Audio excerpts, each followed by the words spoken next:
Hi and welcome to this Key Learning Initiative video. Today's topic is straight line geometry and we're working with position words. Before we get going, please remember to like and share this video. If you haven't subscribed to my channel, please do subscribe so that you can see more and more content. And if you have any comments, please feel free to leave comments and I will get back to you as soon as I can. But let's get going with our position words. So as we get going, we need to do some background theory. Let's have a look. If I have two lines that are cut by a third line, known as a transversal, then we create points of intersection, or places where they cross. That sounds nice, but let's do it with a diagram and that will explain it much better. So if I have two lines, and those two lines are cut by a third line, which is known as a transversal, then we create points of intersection, or 2 points where they cross. And now, based on the position of these points of intersection and the angles around those points of intersection, we have what we call our position words. But let's look at this a bit closer. There's three of them that we work with, and our first one is corresponding angles. Now there's probably a very nice mathematically precise definition for this, but I've got a functional definition when we're working with corresponding angles. Firstly, same place, different point. Example, the top left for both. Also, we can say one is between the two lines and one is outside the lines. Let's look at this in practice. Here's our diagram. Our bottom point of intersection, you can see we've got a plus, times, triangle and a square to label the different angles. Now, firstly, we have our two lines, and then our third one cuts both of them, and so it's a transversal. So we have two lines cut by a transversal, and because we have that, we now have these position words. So now I have an orange dot at my top point of intersection. Now if I look at my top point of intersection, can you see that the orange dot is on the left hand side sort of that top point of intersection? So if we look at the bottom point of intersection, is it the plus, the times, the triangle or the square that's in the same place but in a different point of intersection? Well, hopefully you can see that the plus sign is also on the left hand side-ish. Let's do another example. There I have a yellow circle. Now if I look at my bottom point of intersection, is it the times, the triangle or the plus that's in the same place but in a different point? Hopefully you can see that it's the triangle, because it's at the right and maybe a little bit towards the bottom. Let's look at a third example. There I have a red dot at my top point of intersection. Can you see it's at the bottom left-ish? Now, between my times and my square, which one is at the bottom left-ish? Well, hopefully you can see that it's the square. So, same place, different point. Also notice that one of my angles is outside and one of my angles is inside the two lines. And that's corresponding angles.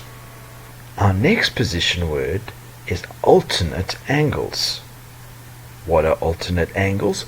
Well, here is our functional definition. Between the two lines on opposite sides of the transversal. So let's have a look.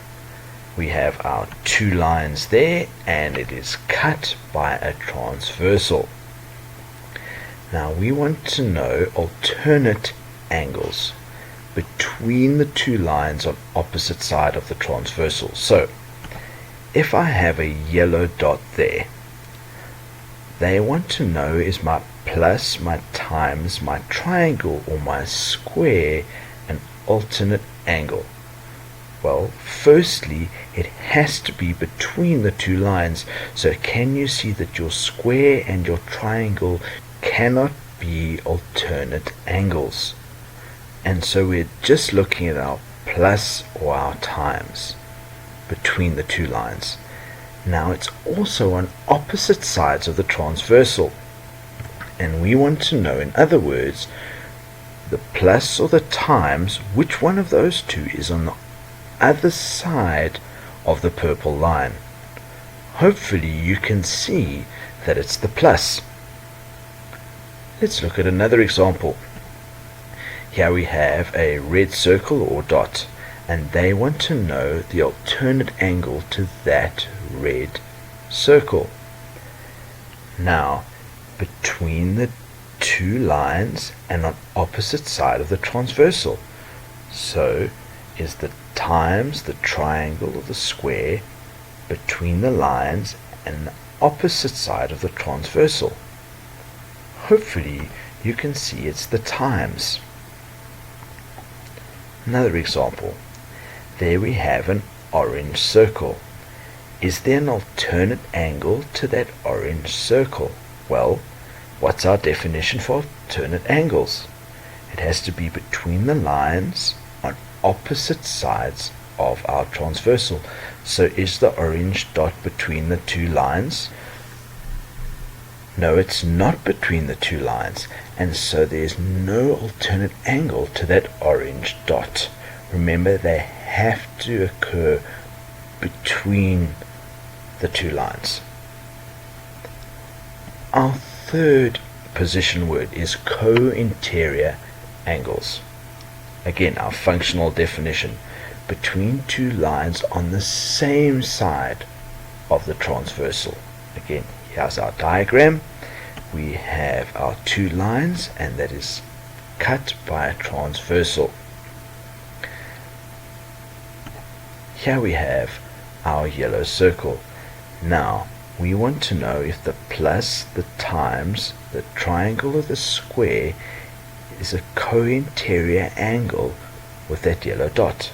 Well, it has to be between the two lines, and so straight away you can see it cannot be the square or the triangle. The second part of our definition says on the same side of the transversal, and so it's on the same side as the purple line. Can you see that the X is on the same side between the two lines? Let's look at another example, the red dot. Plus, square, or triangle. Again, between the two lines on the same side of the transversal. Hopefully you can see it's the plus sign that is a co-interior angle. Lastly, our orange dot. Now, is there a co-interior angle for that orange dot? The answer is no, and hopefully you can see straight away that it's not between the two lines, and so therefore it cannot be a co-interior angle. Now let's put all of these, our corresponding, our alternate, and our co-interior angles, into practice in some examples. What type of angles are demonstrated below? And it's with the red dots. Well, let's have a look. We have two lines, and those two dots are between the two lines. Those lines are cut by a transversal, and are the dots on the same side or on opposite sides of my transversal? Well, hopefully you can see opposite sides of the transversal. Now, if you can remember back, what type of angle is between the lines and on opposite side of the transversal? Alternate angles, and the abbreviation for alternate is ALT. Now, next example, same diagram, and we're looking specifically at the red dots now again. There are my two lines that are cut by a transversal. Now what do we notice about our two red dots? Well, can you see that one dot is between the two lines and one dot is outside the two lines? Now if you remember from our two explanations previously, because one's outside, these angles cannot be alternate angles or co-interior angles. The only option is corresponding angles. So, corresponding angles, different points, same place. If we look at the top point of intersection, the red dot is basically at the top. If we look at the bottom point of intersection, again, the red dot is basically at the top. And so we say they're both at the same place, they're both at the top. That means that we have corresponding angles, and the abbreviation for that is CORR. Can you see one inside, one outside? And they're at the same place, basically the top. Now it's not exact, but it's approximately the top. Again, same diagram, different dots. Here we have our two lines that are cut by the transversal. Now, can you see where the two red dots are? Hopefully you notice that they're between the two lines. Now, are they on opposite sides or the same side of the transversal? There's my transversal. Can you see it's the same side of the transversal? And so, therefore, these two red dots are co-interior angles. My abbreviation, Co-int Angles. Another example. Here it looks a little bit more complicated, but again, same idea, the two red dots. Well, here I have my two lines that's cut by a transversal, and now I look at the position of my red dots. Can you see that one is inside and one is outside?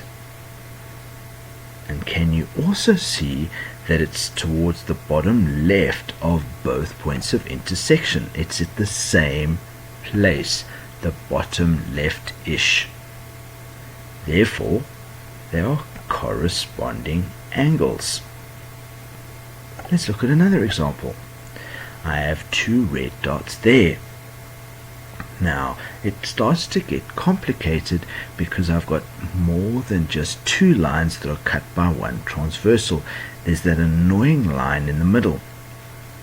But let's see how we deal with that. Well, here are two lines. There is my transversal. Now, for the purposes of figuring out these position angles, I can actually pretend like that line is not there. At this point, it's totally irrelevant. Now it's much easier with that line gone.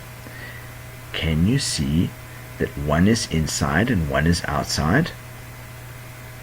And the positions are the same. They're both again at the bottom leftish.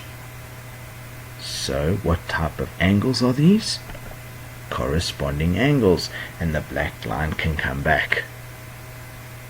Same diagram, different examples. Now the two red dots. Here are my two lines, and they are cut by a transversal.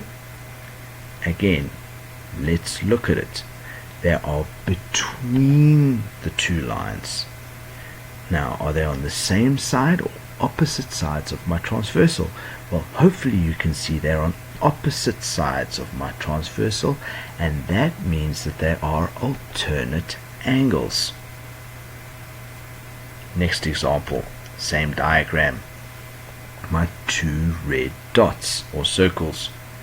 Again, there are my lines, and here is my transversal. Again, we've got an annoying line in the middle, but for the sake of these exercises, we can actually pretend it's not there again. Doesn't that make it look much easier? It's between my two lines and then on opposite sides of my transversal. Can you see that they're on opposite sides? If that is true, they are therefore alternate angles. Our second last example. Again, our two red dots. What type of angles are demonstrated below? So, there we have our two yellow lines.